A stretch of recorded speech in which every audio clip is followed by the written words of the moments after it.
We've been looking at second quantization, which is the theory of the kinematics of many identical particles. And we've written down Fock space as the candidate solution for how to represent states of many identical particles where we don't have a definite number of particles. So there can be an arbitrary number of particles. Now, up to now, the operators of interest, the ones we've looked at, have all had the form of some kind of annihilation or creation operator.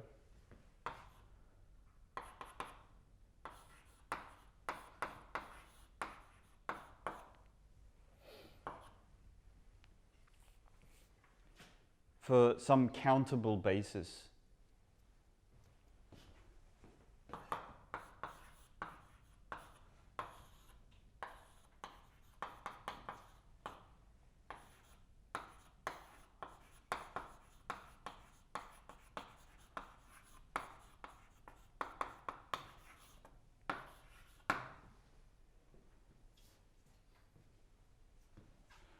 So I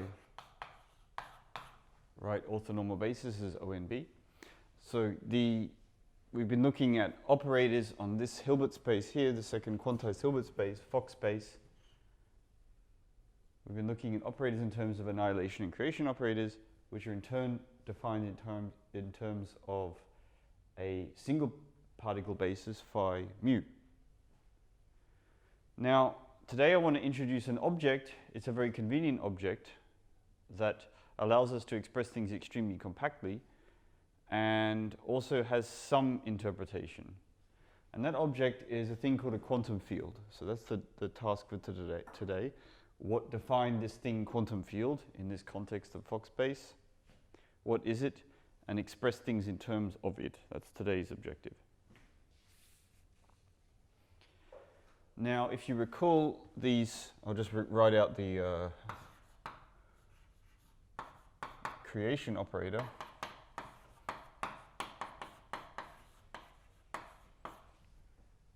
If you recall the creation and annihilation operators for some basis of our Hilbert space, they obey the canonical anti or canonical commutation relations.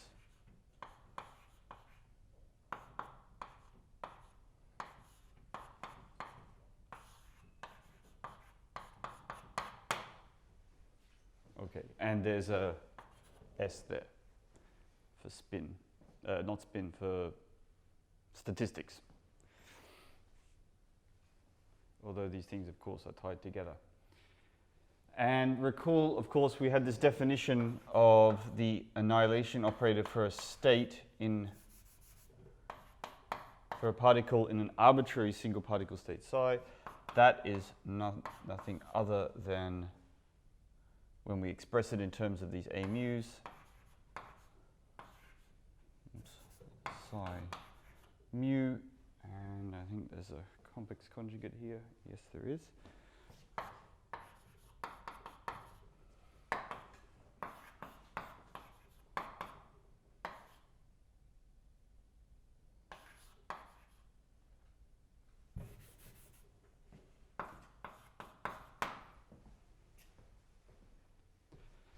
So that's the connection between all of these quantities. There's an S there to be complete.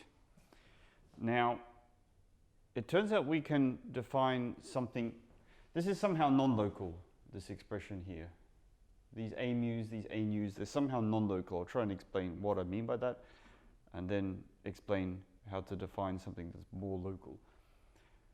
So each of these single particle states, phi mu, are presumably delocalized over some physical region. So I better give you an example. We're going to come back to this. An example of a single particle space and a basis to keep in mind, because at the moment it's completely abstract, right? Phi mu is just some bunch of vectors. So the example to keep in mind, and we will come back to this throughout today's lecture, is just a box.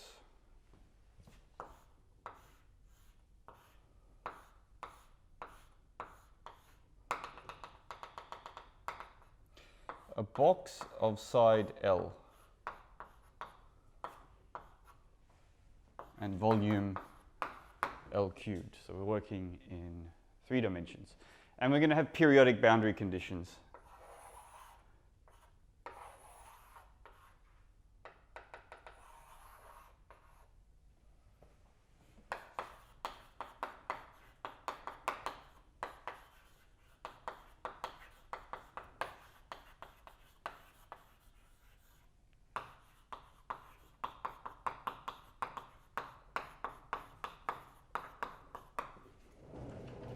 This is the example we're going to refer to throughout today's lecture. We have a box. It's a 3-dimensional cube. It's got the same side length for all 3 sides, 3 dimensions. And we're going to identify each side with its opposite face. So it's, if you like, a 3-dimensional torus. A bit hard to imagine. That's why I can refer you again to the most excellent movie Interstellar for a visualization of what it's like to live inside this box.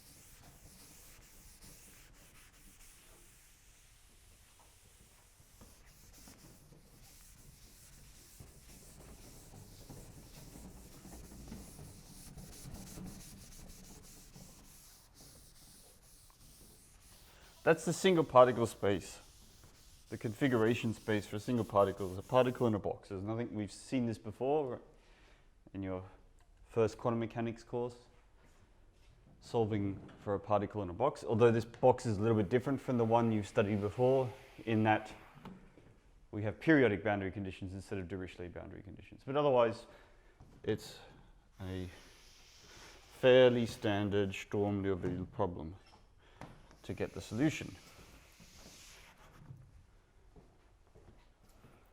So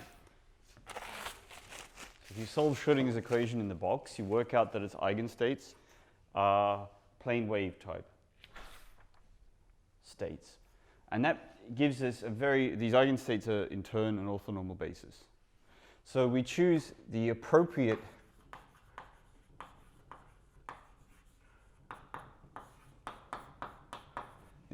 orthonormal basis for this example are the plane waves.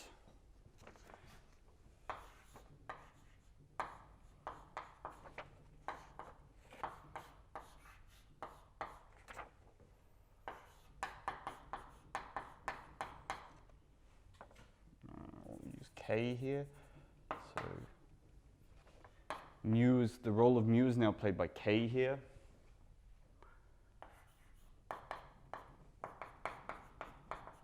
Mu is a label.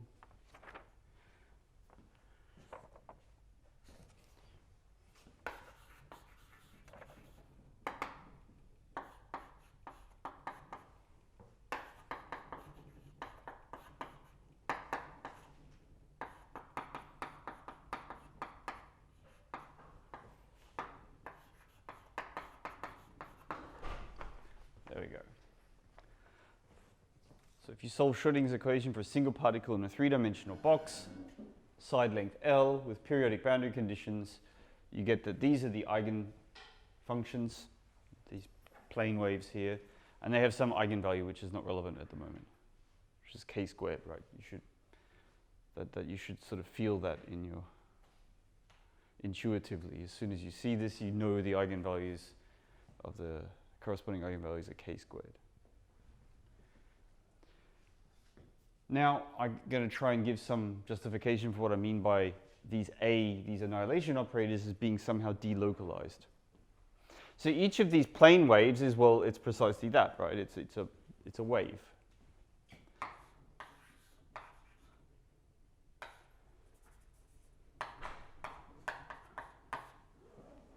If you take the absolute value of this wave function, you get a number. In fact, you get the same number everywhere throughout the box. And that number is 1 over root v. So the probability, if you put a particle in one of these states, the probability of detecting the particle is, well, its uniform probability distribution over the box.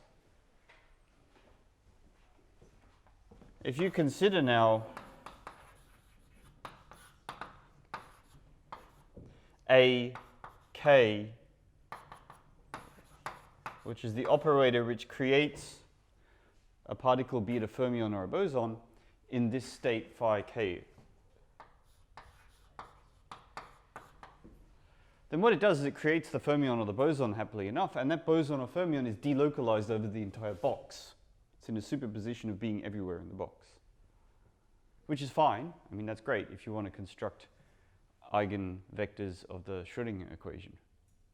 But sometimes you want to model a process where you've placed the particle in a definite location or as close to a definite location as possible.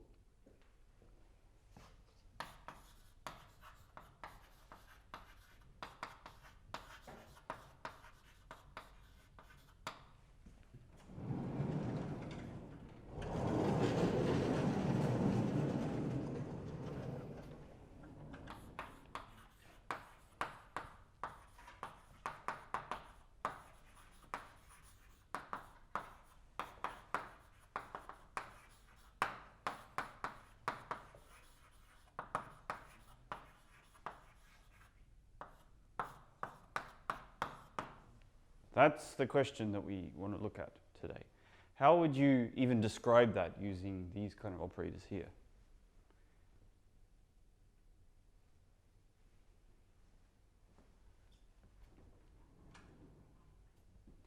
Well, the answer is not too complicated.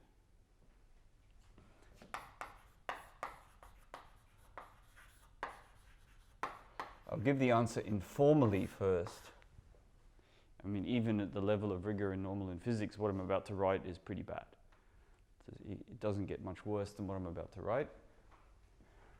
I'm going to put big old scare quotes everywhere, because this is as poorly defined as you can possibly imagine.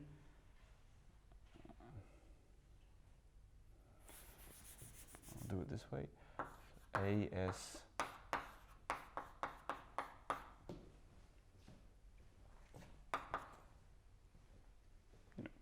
in physics it's kind of clear, right, that if you want to put a particle at position x, then it's got to have its corresponding single particle wave function. It's got to be delta x. That's what it means to be at position x. So we know how to create a particle in an arbitrary single particle wave function.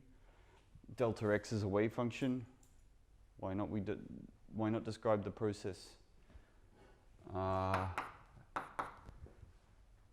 creates a particle at position x as the creation operator with a particle in a wave function delta x? Okay, so this is morally fine. But I hope you're aware of the difficulties of working with interpreting delta x as a wave function. And that this is not something that you really want to work with any level of seriousness, because things can go badly wrong very quickly indeed. That's why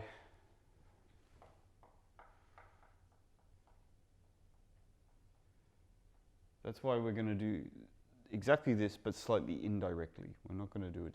We're not going to exactly define this process according to this definition here, but basically we're going to do that.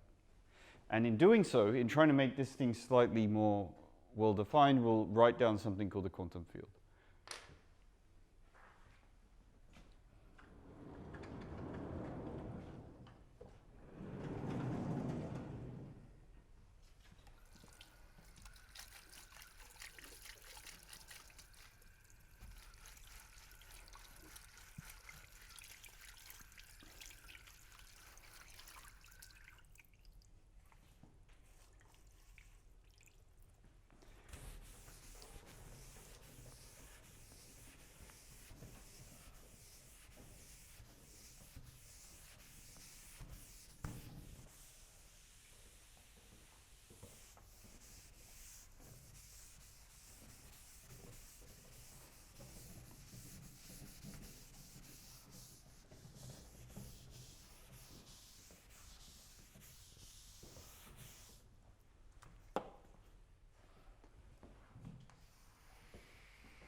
Have I already shown you the proof that 0 equals 1 in this course?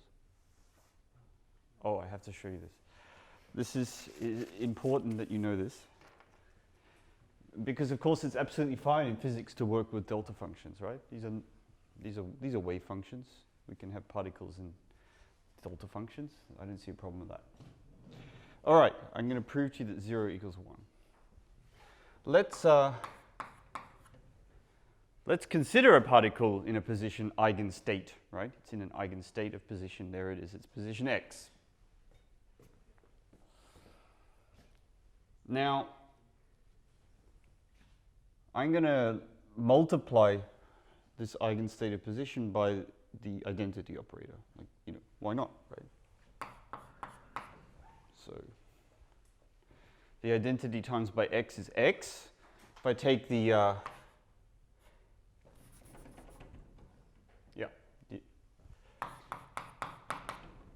x equals identity times x. But we know, of course, that the commutator of position operator and momentum operator, well, that's I times by the identity, so the identity is minus I times by the commutator of this thing and this thing.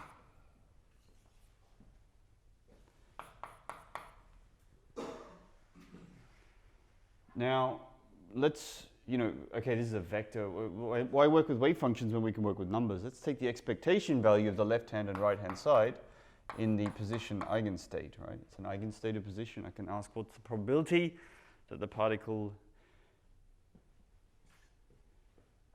the total probability that the particle is there, well, that's 1, right? The particle's there, so there's a probability of 1 of it being there. And now, I've got this expression here. Well, I know what to do with this, right? This is just x minus I x hat p hat plus I p hat x hat.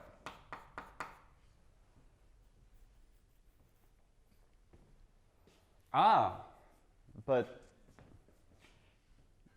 x, when it applies to the position eigenstate, we know what that is, right? We know that the eigenvalue of the x hat operator is x. So we got 1. And that's minus I, I'll get rid of this factor of I. And then x, this is an eigenvector of the x hat operator. So this must be x, it's the number x. Expectation value momentum, plus I, x, expectation value momentum. But this is the same number. So is this. Oops, there's an x here. So, but I've got the same number minus each other, so that's actually 0. So for sure, 1 equals 0 in quantum mechanics.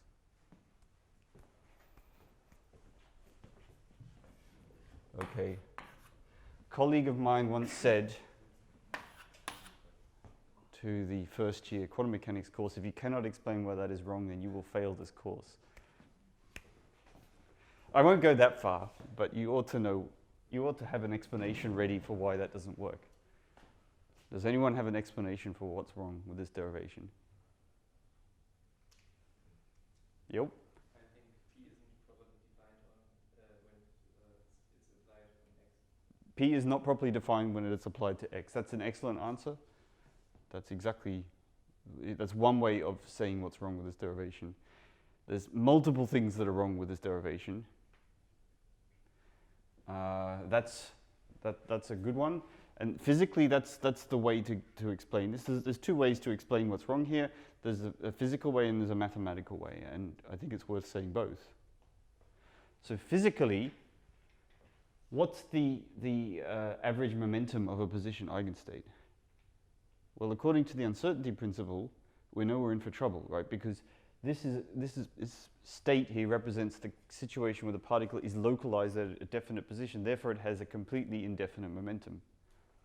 So at best, this is infinity, right? And when you've got infinity minus infinity, then it's up to you where you want to set the difference between the 2 infinities. So that's the physicist answer, and I think that's perfectly acceptable as an answer. The mathematician's answer comes way back up here. And he says, whoa, you just said that that's an eigenstate of position. Well, that's not a vector in Hilbert space. This is not an honest resident of Hilbert space, what you wrote down there. So just the words eigenstate of position are actually wrong. Okay, so that's, but you know, be aware of why this is wrong. And that's why we have to be careful when we write things like that down. Now, one way to get out of this physically, and I think this is also extremely illuminating to do this, is to say, well, okay, I don't mean delta function of position, I just mean Gaussian. I mean a Gaussian that's highly strongly localized, right? A strongly localized Gaussian. And if you put the Gaussian in, the tightly localized Gaussian here, then you get a different answer altogether. So you should be very much aware of these subtleties. All right, okay, that's enough for this interlude.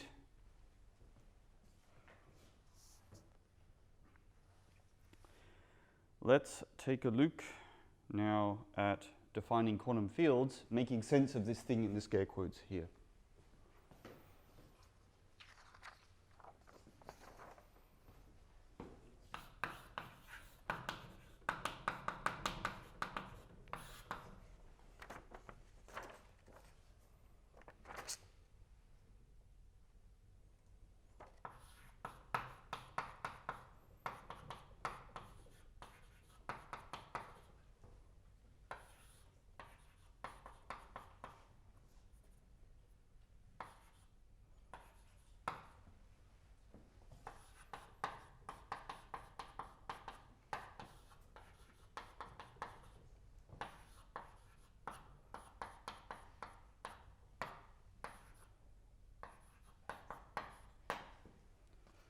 This only makes sense in the case where our single particle Hilbert space has a position. So I better make that clear. Let H be the set of square integrable functions on R3, or the actual case that we consider for most of today, the set of square, not three integrable, square integrable functions on S1, the circle, Cartesian product S1. Okay, the three-dimensional torus. That's the box with periodic boundary conditions. Then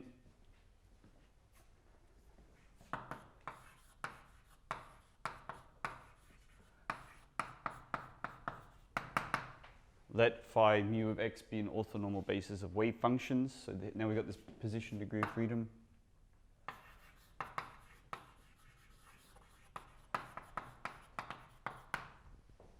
And write this. There are two operators here. Yeah, with hats.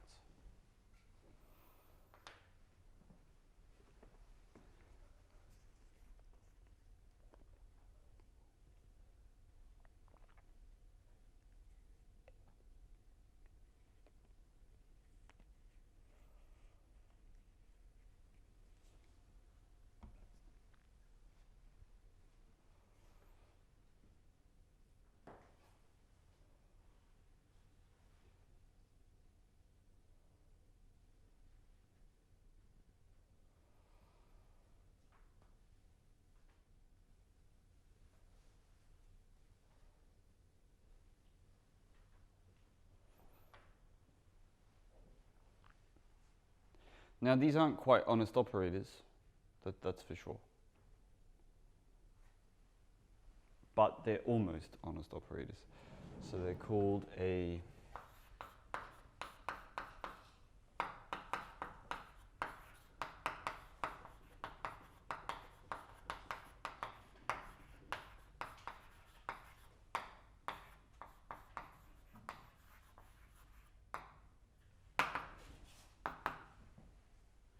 psi hat of x is a thing called a distribution valued operator. I'll tell you what that means in a second.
psi x by itself is not an honest operator, but it almost is. It's really a box. You should think of it as a box.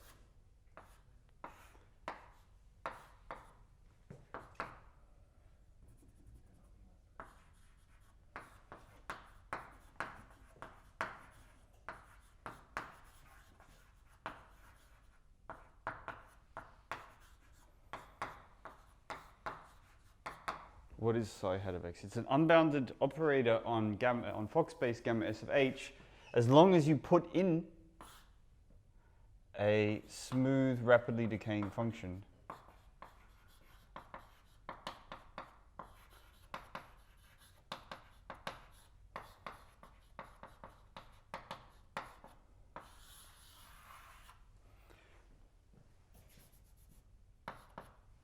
If you put a smooth, rapidly decaying function into psi hat of x as a box, it will produce for you an unbounded operator on gamma of s of h, namely, according to this recipe here.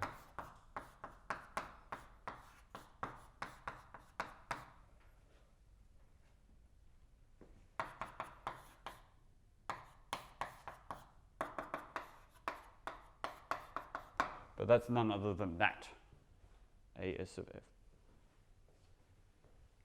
In the state f.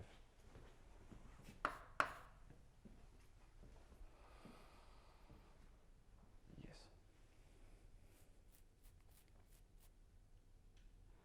So as a naked object, psi hat of x doesn't have, it's not not even an unbounded operator on Fock space. But as soon as you integrate it against some function f of x, it becomes an unbounded operator on Fock space, and that's actually none other than the annihilation operator in the state f.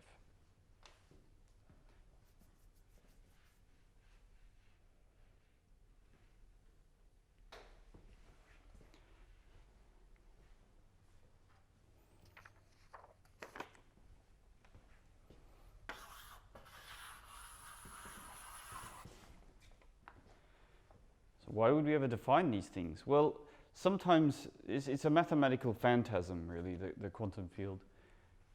It's something that doesn't exist, but its existence sort of pushes itself on us, like the imaginary numbers do. If you want to solve the equation x squared equals minus 1, you can't do that in the real numbers. There is no solution within the real numbers. And that's the answer, right? That you can't solve that equation. But in coming up with what we would think a solution might be, we come up with the imaginary number I. And similarly, the quantum field is an object like I. It's not an operator on Hilbert space. You can't think of it like that. But you often want to solve the problem of having a general purpose box that can create particles in any single particle, or annihilate particles in any single particle wave function you like f. And that box that does that is nothing other than the quantum field psi hat of x. So it's a phantasm, it doesn't exist, but we want to make sense of it and use it as though it does exist. And it's worthwhile doing this because it makes, you may have thought that it was very tidy, all this formalism with A hats and A daggers. Well, it gets even nicer when you start expressing things in terms of quantum field operators. So there's something to be gained in defining these objects. And secondly, we sort of think that they're real in relativistic quantum field theory. So, I don't know, you have to make sense of them somehow. Well, the first thing you should do when you see an operator like this is you should wonder what's its commutation relations. What happens when we compute the commutator or anti-commutator of two of these quantum fields? Well, we just insert the definition, which is still there on the board. Yep.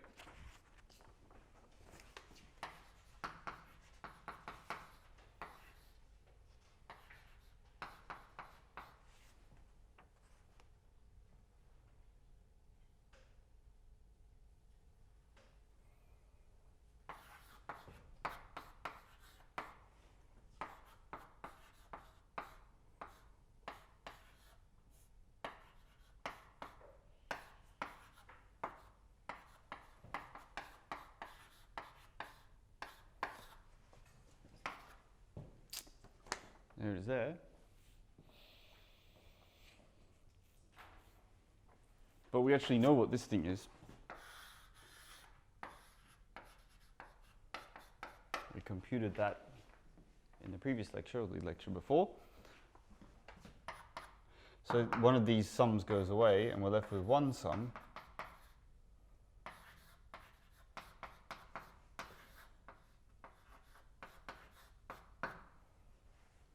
Times by the identity. And that's actually the completeness relation written right there. So we have another name for this object.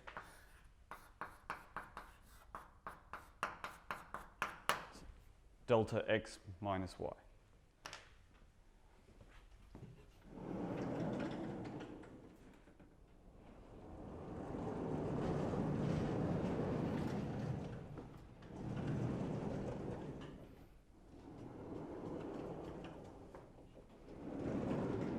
Now if you define quantum fields as, let me see if I still have it there. Yeah, if you define a quantum field according to A of s of delta x, and you try and compute that commutator that I just computed, then you can see that there's something not quite right with that with the bad definition, because the commutator of psi x and psi dagger of x, psi dagger of y, would be something like delta squared, so that's not quite right. So this is clearly the better definition already. It allows us to compute commutators.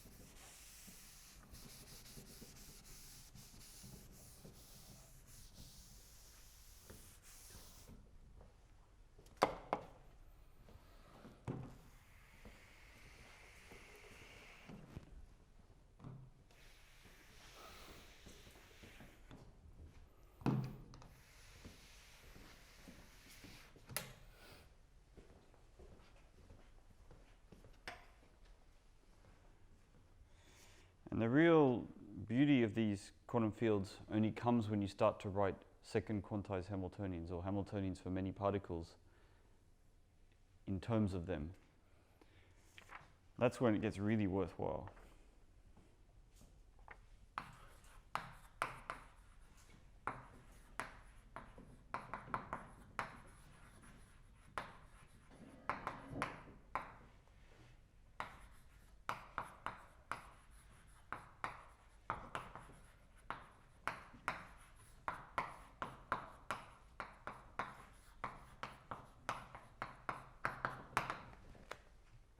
If you have an operator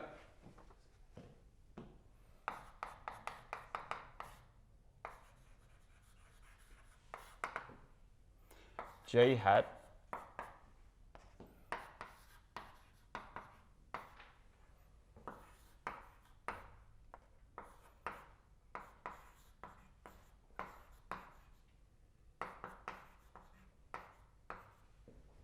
so you have an operator like that, that's something that appears quite often when we're trying to describe operations on Fock space. Then it turns out you can rewrite that in terms of psi x's and psi dagger x's. So the first thing is to look at this thing here. So this is, what's this expression? Well, there's a equation for it, d cubed x phi mu x bar jx.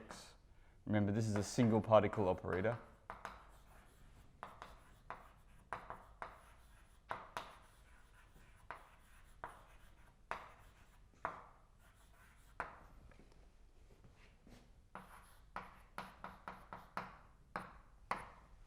So that's what that thing means. It's just this inner product here, this expectation value. And that's just left alone.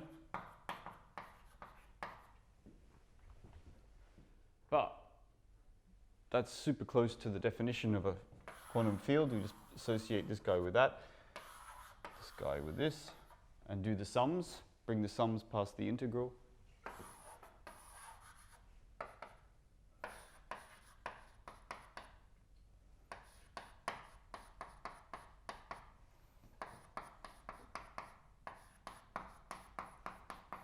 And we come up with that immediately. It's very beautiful.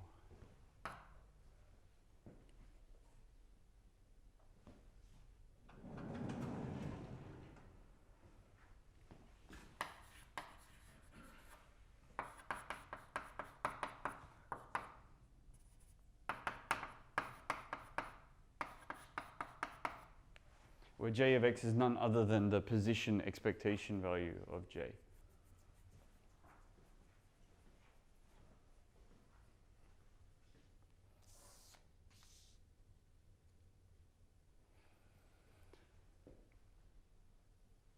So this is a fantastic way to remember all these formulae that we've encountered. All you actually have to remember is how to do things in terms of single particles. Remember that whenever you put a delta function, you now have to put a quantum field, and then remember the definition of the quantum field, and you can kind of work backwards. I'll do one more example. This is a fairly general example of single particle operators. Now I'll do a very specific one. Let's consider the case where j of x is delta of x, which is not an honest operator, but you know. If you like, that's the potential of a particle which is super duper localized.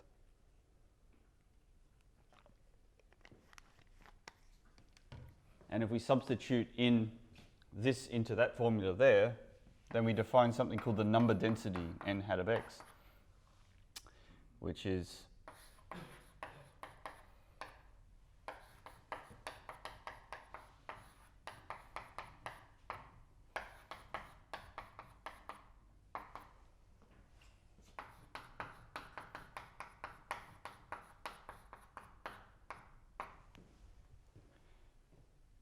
this is called the number density.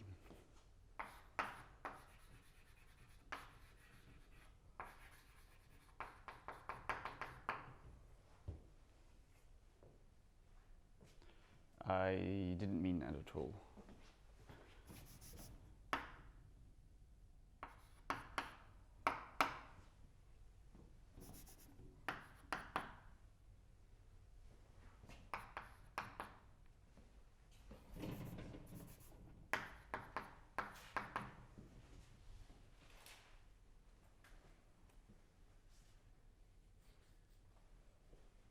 Yeah.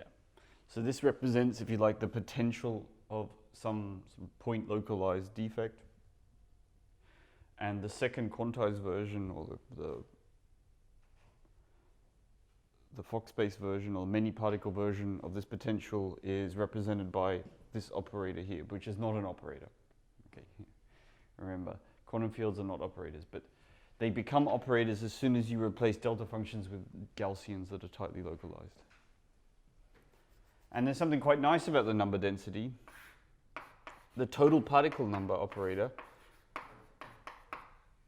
is the integral of the number density operator.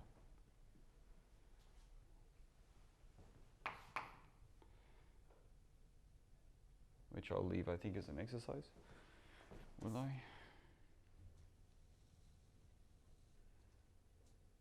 Yeah, I'll leave that as an exercise.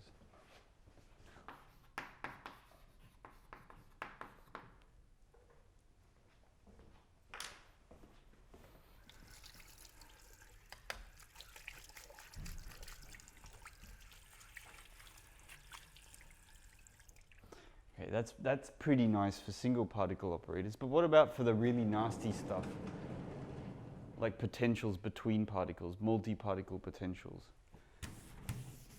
Is there any gain in writing things in terms of quantum field operators? And the answer is, not surprisingly,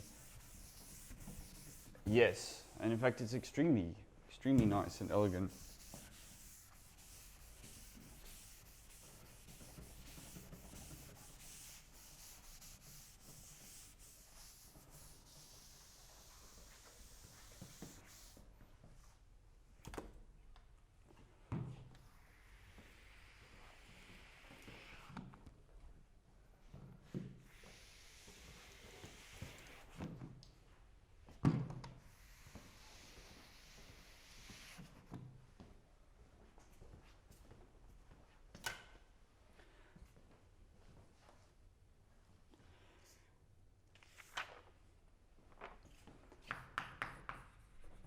If you remember from last lecture, we wrote out the Hamiltonian for an interacting collection of particles. Should still have it here somewhere.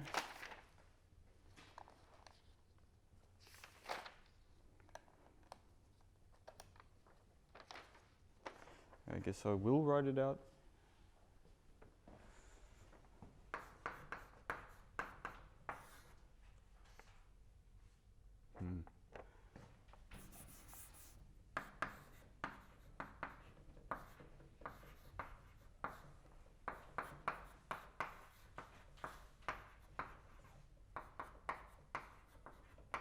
Here's the answer we got in the previous lecture. If you take the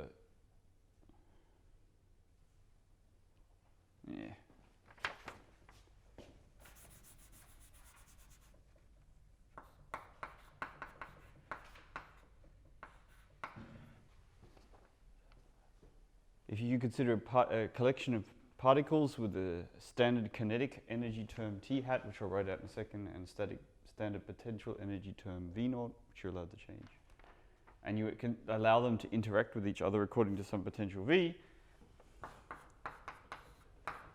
then the Hamiltonian describing that situation, we wrote this out in the previous lecture, in terms of annihilation and creation operators, is given as follows.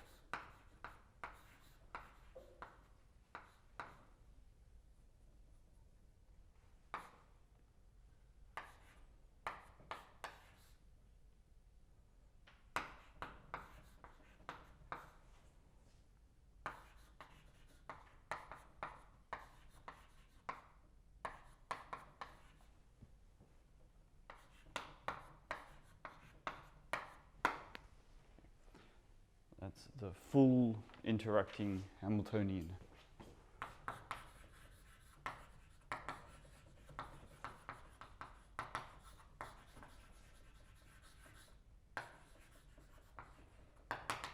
Now you can actually write this in terms of the field operators, psi hat. In fact, I've done the first part of the calculation already. If you let j hat be this stuff and just simply apply the result that I have up there, then we already have part of the answer already. It's only this thing here where we haven't done the full calculation yet. But it's exactly the same procedure, and so it's not even an exercise. I'm just going to write out the answer because that's what you do. There's not much else to it.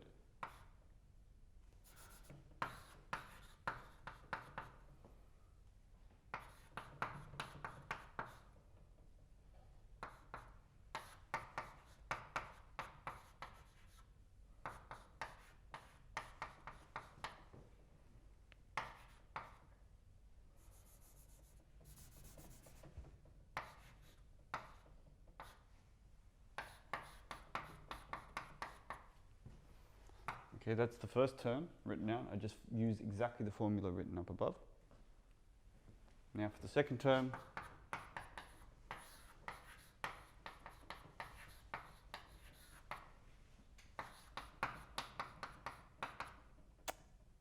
y is on the outside or on the inside? Inside, I put them.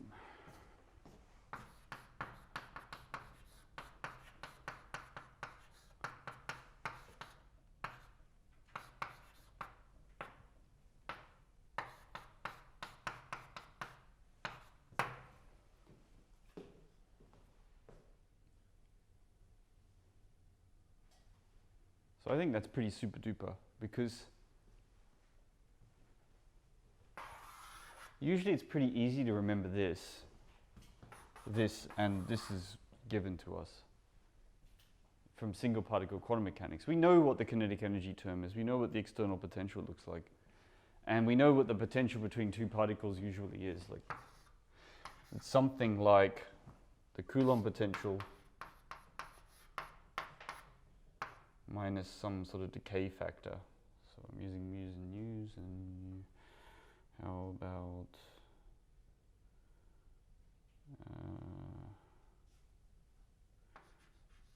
size?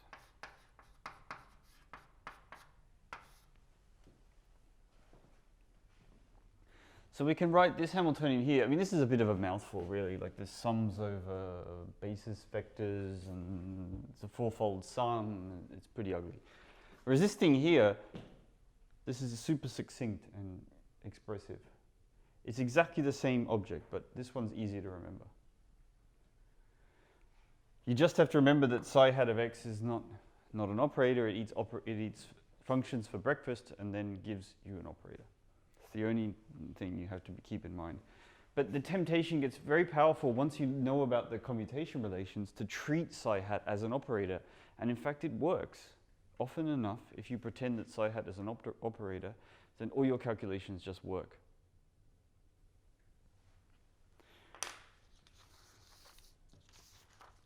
What I'm going to do now is consider two examples. So we're going to use these as somehow motivating examples for the rest of the course. And I'm going to tell you a little bit about the physics of these two examples.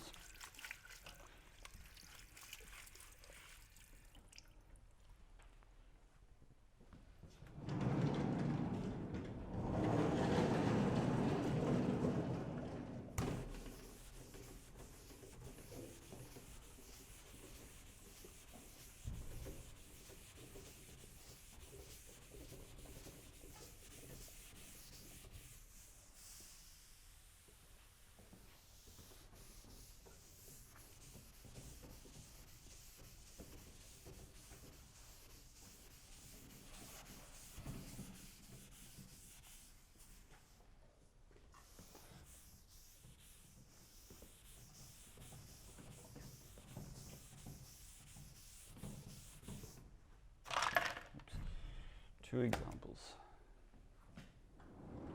Both examples will be gases.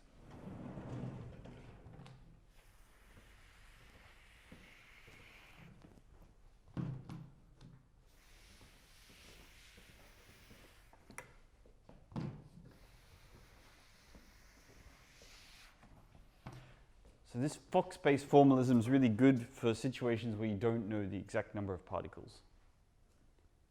So this happens a lot when you have gases. If you have a gas of particles confined into some box, then generally speaking, you don't know how many particles you've got in there. Sometimes you can count the particles after the fact, but you don't have every time you prepare the system exactly the same number of particles. There's always an indeterminate number of particles stemming from the fact that the way you trap the particles wasn't exactly reproducible each time. And that's the sort of thing that occurs when you have dilute atomic gases.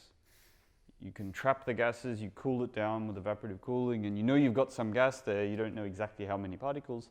This is the formalism works very well to describe that. Another situation where this works very well is when you have so many particles, you have no hope of knowing how many you have. So that's the kind of situation when you have a metal or a plasma. So if you have a piece of metal, like the conductor in this, or like the clip on this clipboard here, you know there's some electrons in there, you know there's probably a lot of them, a large number of electrons in there, and it seems unlikely we'll ever know exactly how many electrons there are in that piece of metal. So there again, the formalism of Fock space is the right formalism to use. It's very good at dealing with situations with an indeterminate number of particles. Similarly, plasmas. You have a plasma in a fusion ring. Of course, you don't exactly know how many particles you have. Again, that's a perfect situation to describe with this formalism. And so that's exactly the two examples I'm going to cover. We're going to do, probably won't get to example 2 today.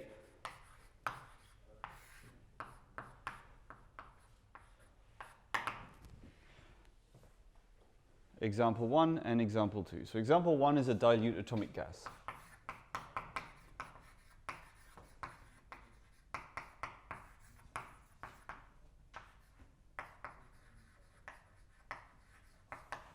We'll make it neutral so that the particles are not charged. You'll see why that's important in a second. And example 2, which I'll do later, probably in the next lecture, is a degenerate electron gas.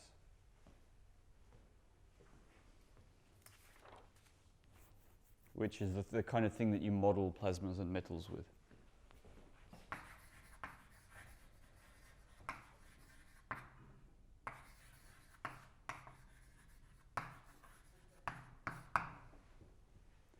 And we're going to see, and this is what's really amazing about this formalism, is that the simplest tools that we learn in quantum mechanics will give us a huge amount of insight about these very much cutting edge, relevant physical examples.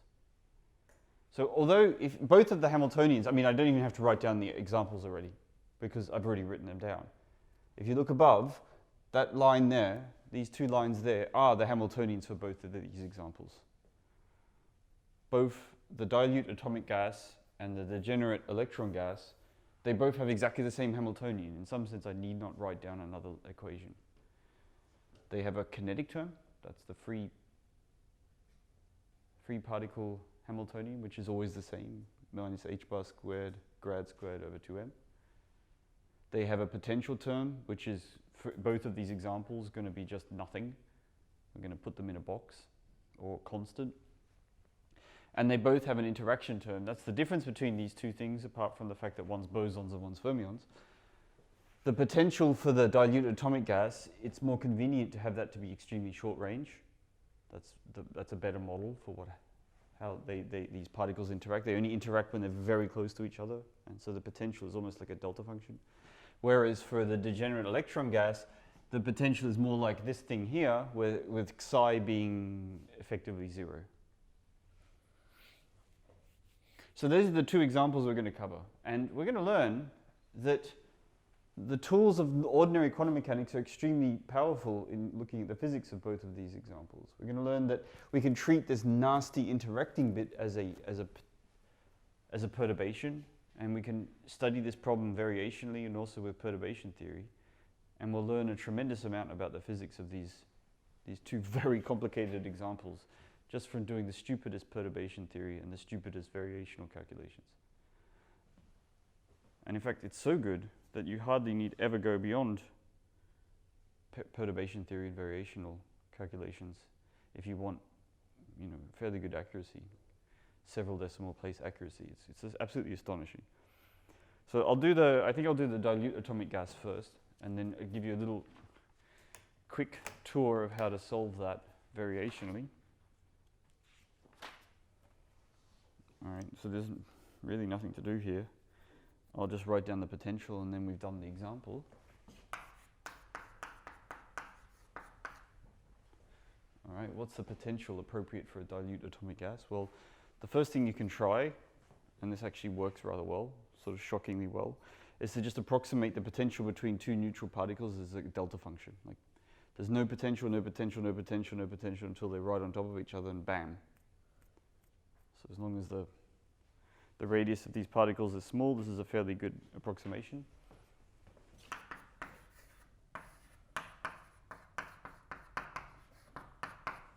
Okay. G is some constant. Let's actually put numbers to this because we can.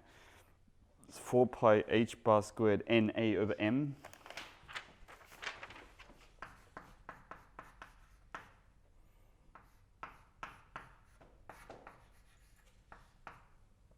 Okay, we know almost all the symbols here, and there's only one we don't, little a. So m is the mass, n is the total number of particles, so this constant here depends on the total number of particles, which is kind of interesting.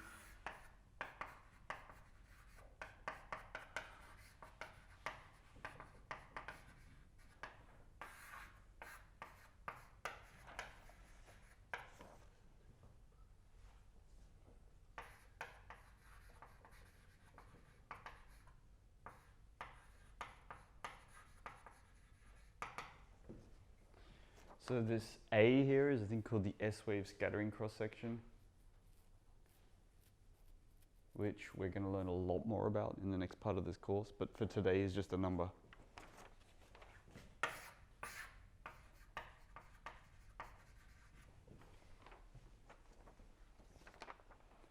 So there's some argumentation that you need to make to prove that this is a good, effective approximation to the physics of dilute atomic gases, but that's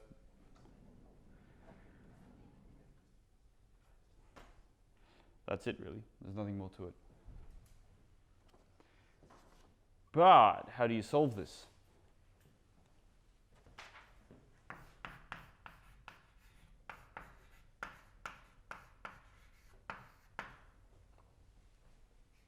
How to solve it? How to solve it?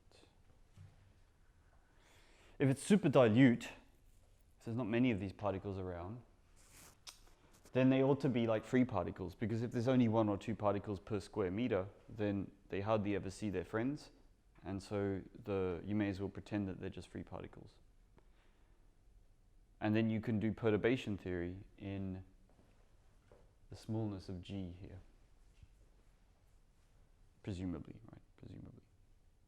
And that works, you can do that. But we're going to look at the absolutely other extreme where there's quite a lot of particles.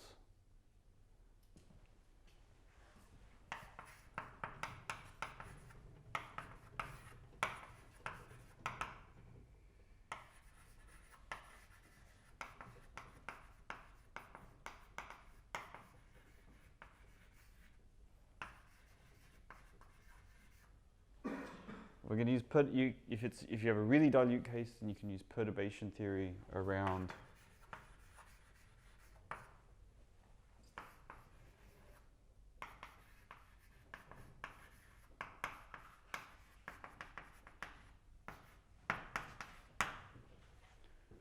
the free particle solution. There, the wave functions are just I can even write them out actually. So I didn't ever explain how to get the free particle solution, but that should be simple to describe, right? The solutions look like Fock basis vectors, where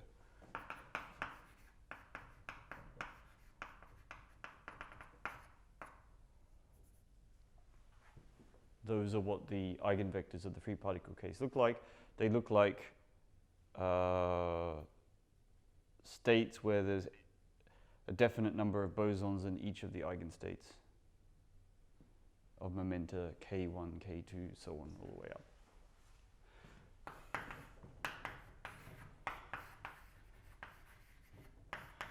The denser case is much more interesting, and there perturbation theory definitely fails, right? Because we've got lots of particles all near each other, all talking.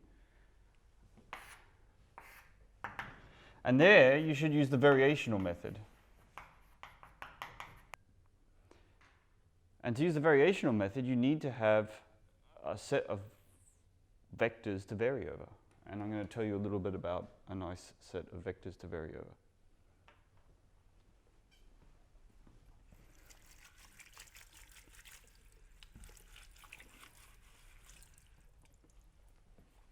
Same story can apply to the electron gas case, although perturbation theory just works a lot better in that case.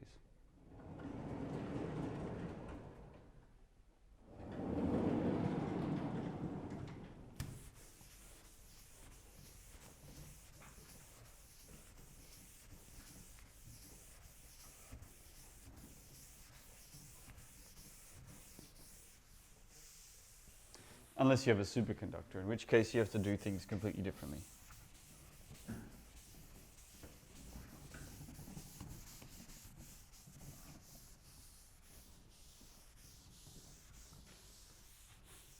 And the other extreme in the metal case is the insulator. There you also would use a variational method. It's probably the best way to approach it. And I've just named all the important examples in solid state physics. So electron gases and atomic gases, you could spend your career studying these things.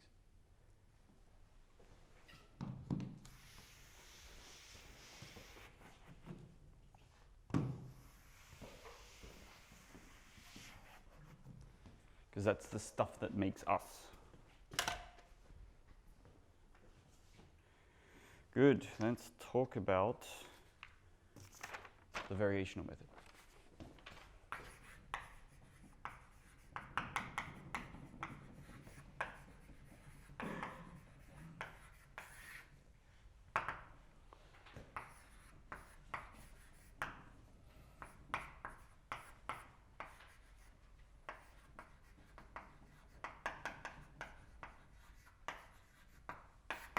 How does the variational method work? Well, you have your full configuration space, Fock space. That's this.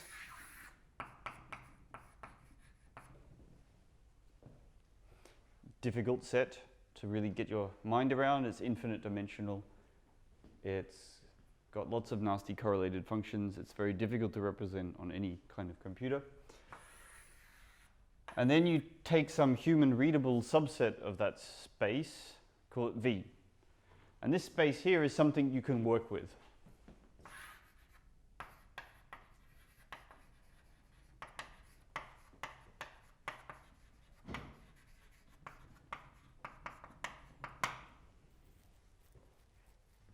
Something you can work with. V does not have to be a subspace. V does not have to be smooth. V just has to be something you can work with.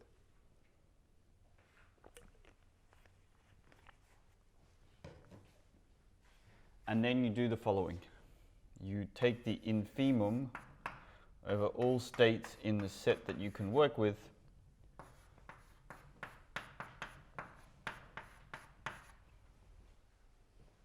and that gives you a number.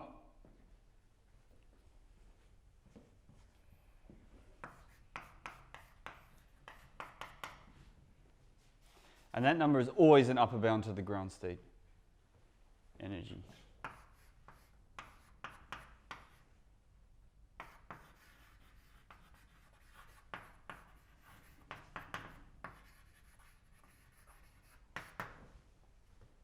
And that's a simple application of the maximum principle for eigenvalues. Ground state.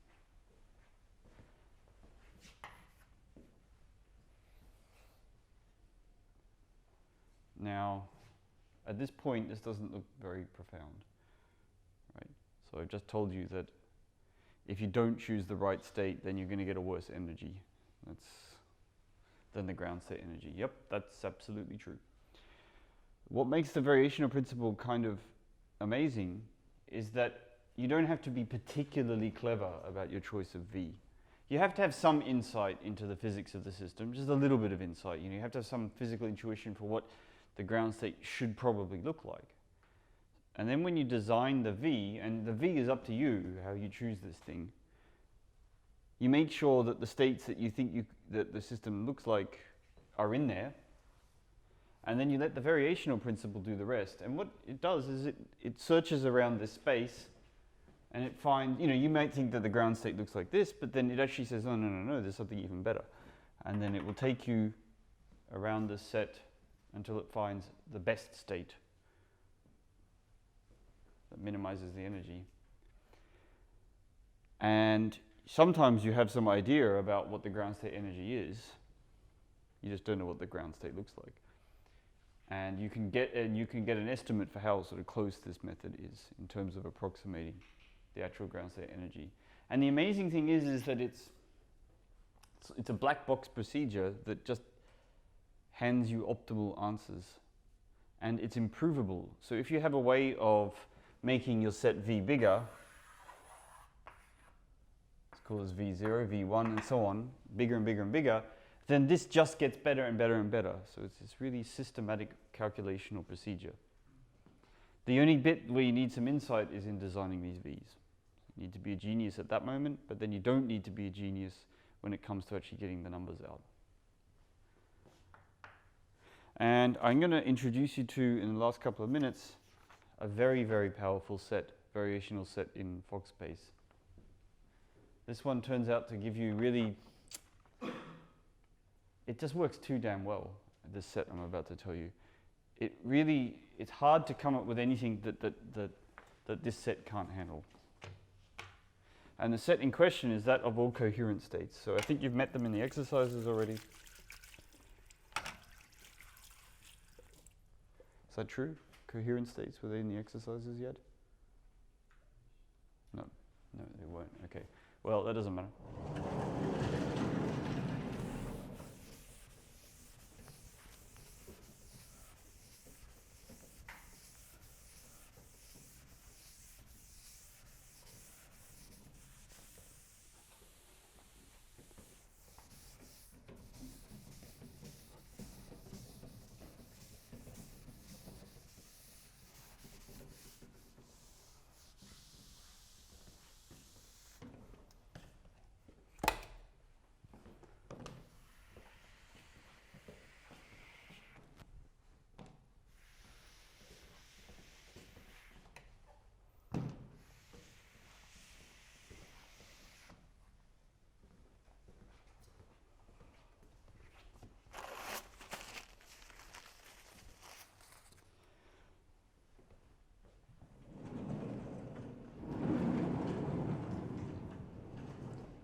So perturbation theory is the absolute no-brainer method to solving anything in quantum mechanics or indeed in mechanics. You don't have to know anything. You have to just be able to type into Google first order perturbation theory and it hands you the formula to solve. And you put in the relevant terms of your Hamiltonian and it will hand out a approximation to the first order shift in the eigenstates.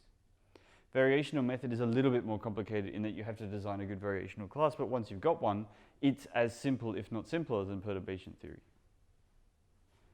And I think it's fair to say that most of our insights in physics are based on one of these two methods. They're the go-to methods for solving things in quantum mechanics.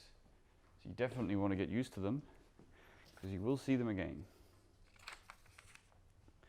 Okay, let's recall the definition .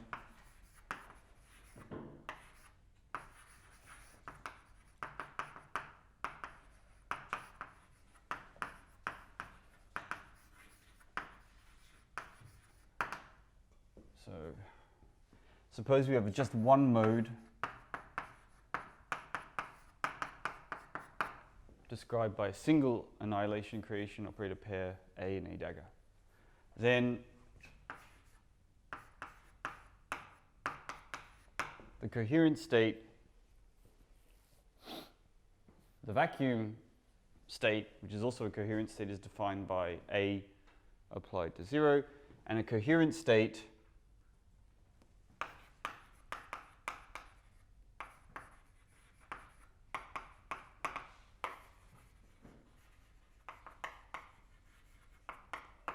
alpha, with alpha being a complex number, is defined according to this equation there.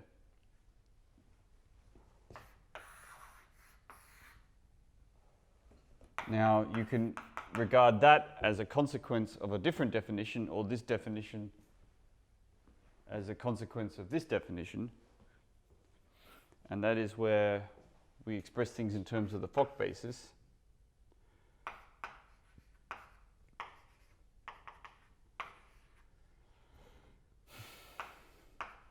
I know there's an alpha to the end there, and I think there's a 1 on root factorial.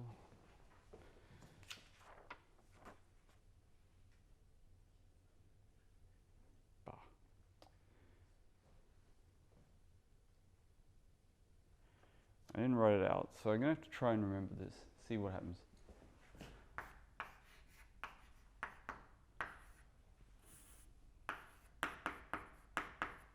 I think that's the answer.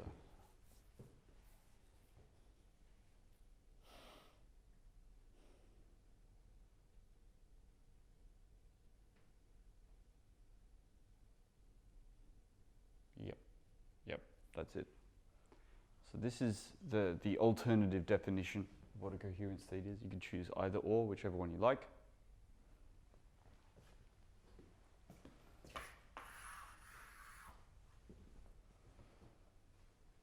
There's a third definition, which I'm going to give you, which is also a consequence, if you like, of these two. So this equation as written here doesn't make it entirely clear that this thing exists. Because A is not Hermitian, there's no rule, it's not self-adjoint, there's no rule that it has to have eigenvectors at all, let alone eigenvectors corresponding to continuous spectra. So this is, it's not clear that leads to a well-defined state, but this expression here proves that this is an honest element of Hilbert space because this series here converges as n tends to infinity. All right. I'm going to introduce yet another definition. This is possibly the most useful of the three that I'm going to show you.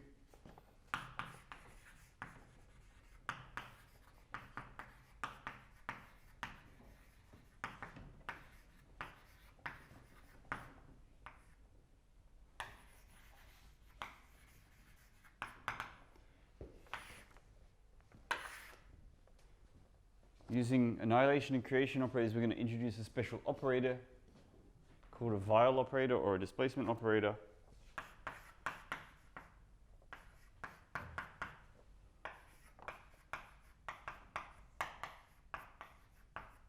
it is there. You can prove it's unitary. So this is like the classical exercise. The Baker-Campbell-Hausdorff formula, if you use the Baker-Campbell-Hausdorff formula on this expression here, you can show that that is equal to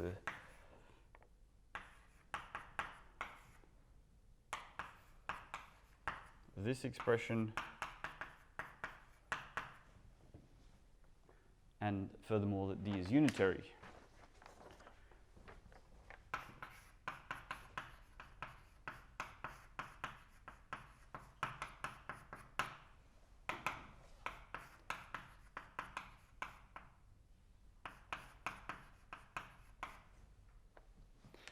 You can prove a zillion other cool and interesting results about this operator, but none of them we're going to use today.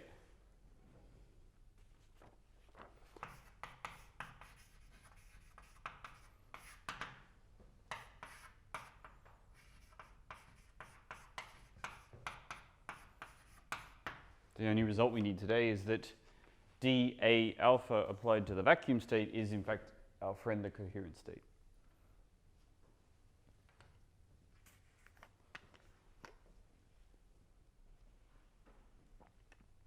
And it's indeed this formula here which proves to you that that's correct. There's the minus a half alpha squared right there. This operator applied to the vacuum state is just the vacuum state. That's a Taylor expansion. And this applied to the vacuum state gives you that Taylor expansion there. So that's how you prove that a coherent state is just a displaced vacuum state. What else do we need? I guess that's all we need for the moment. Oh, they're overcomplete. It's pretty cool.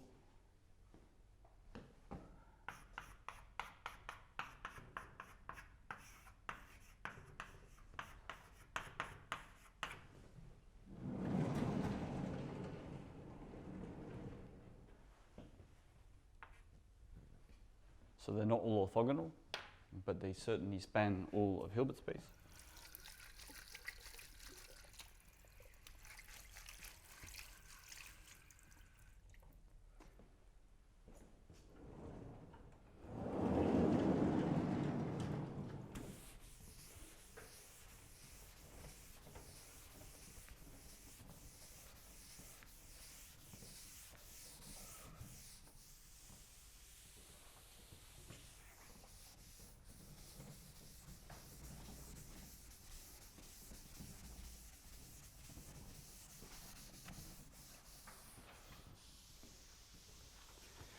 Now, why do we like coherent states? Well, because we can calculate every single thing about them. We know all their moments. We know all their expectation values.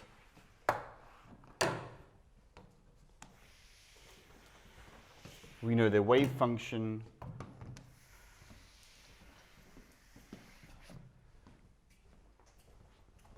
So they're a fantastic class of states to use as a variational class.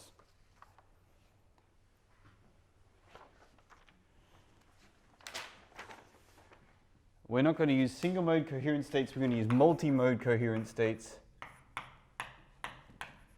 because we've got multiple modes.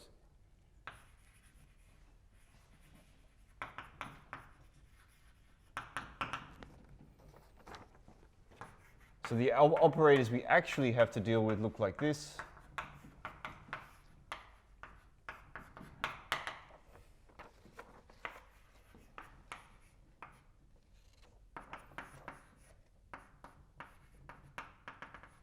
So let alpha underline be just a list of complex numbers and define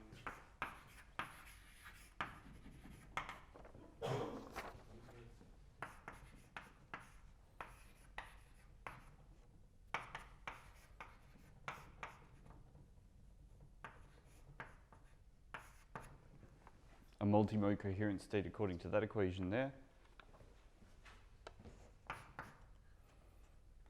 which has an equivalent expression in terms of these displacement operators.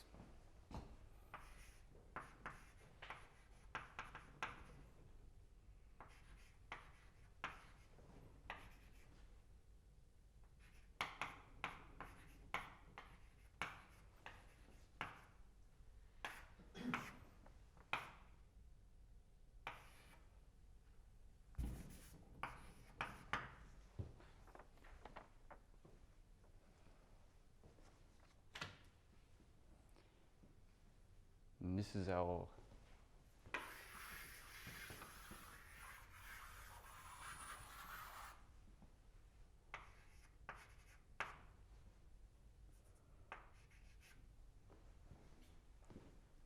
I sort of overloaded the definition there, but I think that's clear. It's just the product of the displacement operators for each mode, or the sum of them, if you like. And we're not going to do it today, but we can calculate all moments of these states here. So they're very useful in terms of calculations.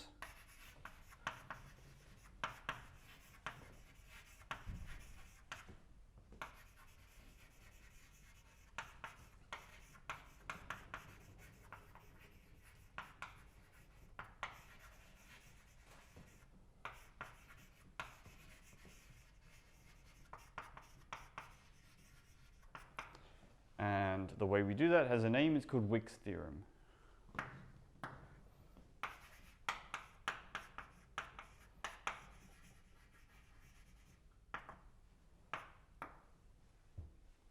Although the coherent states we have here are so simple that we don't need to invoke Wick's theorem to do this.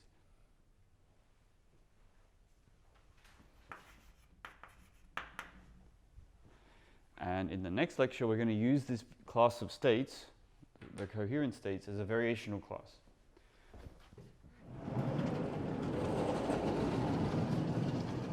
To study dilute atomic gases.